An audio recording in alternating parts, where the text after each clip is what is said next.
Just hinting at it. Since I do debate a lot, I guess I kind of, like I said, I fall short on the Bible side of things. And right now I'm really busy with school, so as much as I want to read some books on like archaeological finds with the Bible and everything, I just don't really have time right now. So I guess I kind of wanted to get your point of view, having actually read the Bible and knowing as much as you do. Do you know more about, say, like its origins and such that kind of discredit it? You don't have to spend a lot of time becoming an expert in all things Bible, because first of all, Christianity and Judaism aren't the only two religions out there. Right. It's like, you know, right now we're seeing a rash of Muslims pointing to the Quran, saying the Quran has revealed all these great things way before men ever discovered it, and the fact of the matter is it's wrong. It's hogwash. They're reinterpreting passages. So you don't have to become an expert in any of them. The thing to remember is that anybody who's making a claim and using an argument from the Bible or an argument from the Quran, they have the burden of proof. They need to establish that the book is a reliable source that somebody should accept as true. Now, I'm not even sure how anybody could begin to do that, because every attempt that I've seen that tries, and including the attempts that I tried myself as a believer, they fail, and they fail easily, because, you know, in the case of the Bible, for the most part, we have no original well, we don't have any original manuscripts. We also don't know who wrote a great chunk of it. It makes outrageous claims that there's no supporting evidence for. Many of the things that are in the Bible exist nowhere else. There's not like there's historical confirmation for even the existence of Jesus, let alone the things he supposedly did.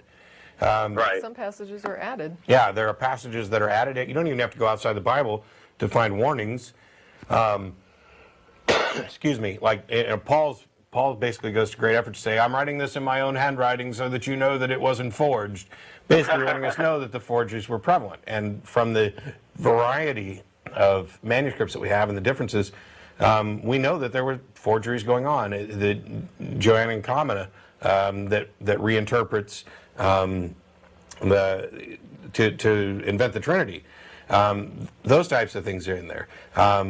Is it Mark 16, 9 through 20, the very end of the book of Mark, is all, doesn't exist in the oldest manuscripts. Yeah. But even if all the manuscripts were good and reliable and the same, and we had them back to the originals, that still tells us nothing about whether or not they're true. For example, if the Bible had revealed something profound and scientific, it still wouldn't be justified, you still wouldn't be justified to believe it because the Bible said it. That's an argument for authority. Once we would have confirmed through reasonable scientific methods the truth of the statement, then it might have an impact on, aha, here's some revelation that people had long before they could have had access to knowledge, and that might be relevant. But the problem is in those old books, you don't see anything like that. You don't see anything that's specific. What you see are passages that people interpret after science has discovered something and said, oh yes, well of course the Bible said this. Well, the problem is that once upon a time people would say that the Bible claimed that the earth was the center of the universe, or that it was flat on 4 pillars, hung motionless in the sky, with a firmament that you couldn't penetrate.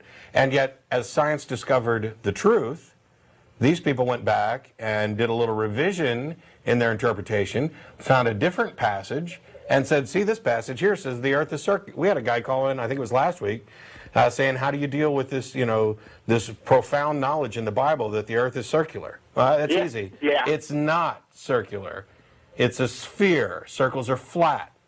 The idea that it shouldn't even be that hard. The idea that it's somewhat circular is easy. I mean, somebody wrote in and reminded me that we should have just said right off the bat, if you stand up on top of a mountain, you look around in a circle and you see a fairly continuous horizon. It makes sense that ancient people with no other knowledge might come up with the idea that the earth is a circle. You don't need to know anything at all about the Bible, because when people make the arguments from the Bible, the response is, why are you accepting the Bible as a true authority? They have to establish that there's good reason to do that.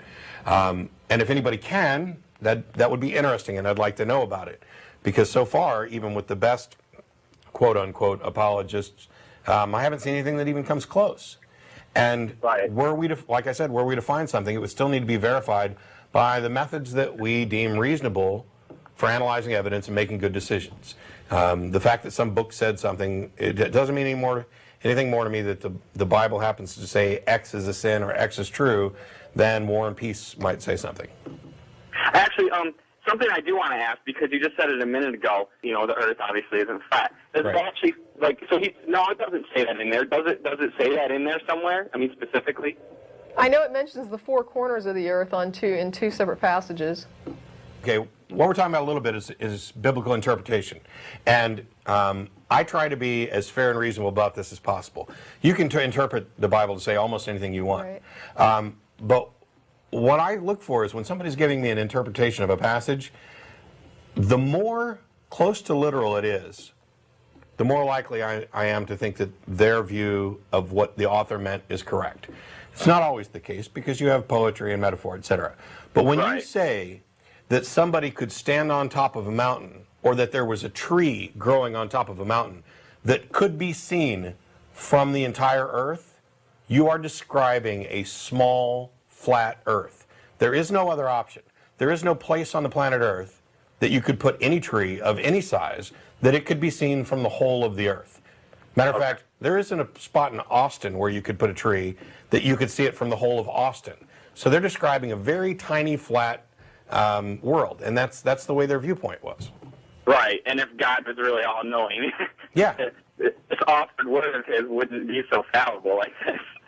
I would tend to agree. So, I guess what I was getting at was, I did start reading a book, I believe it's called The Bible on Earth or something like that. And, I mean, my understanding is... Is that Finkelstein? I'm sorry, what's that? Is that Finkelstein? It's biblical archaeology? Yes. Yeah, I've got it. I haven't finished it, but I was reading some stuff in there. They're going through and kind of showing what archaeology, what real science does agree with about the Bible and doesn't agree with regard to the Jewish time imprisoned by the Egyptians, which basically we're starting to figure out there's no reason to think it ever happened. Right.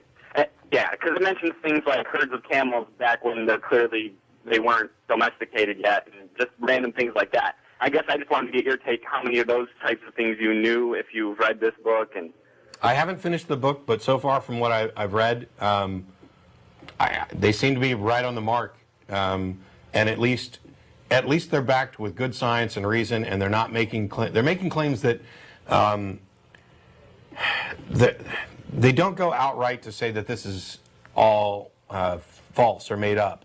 Their larger point seems to be that we can't, through archaeology, confirm this. As a matter of fact, the archaeological evidence leads us to think that things like this never happened. But that doesn't change the fact that what we're talking about is Jewish history, true or false, that has had an effect on the Jewish people.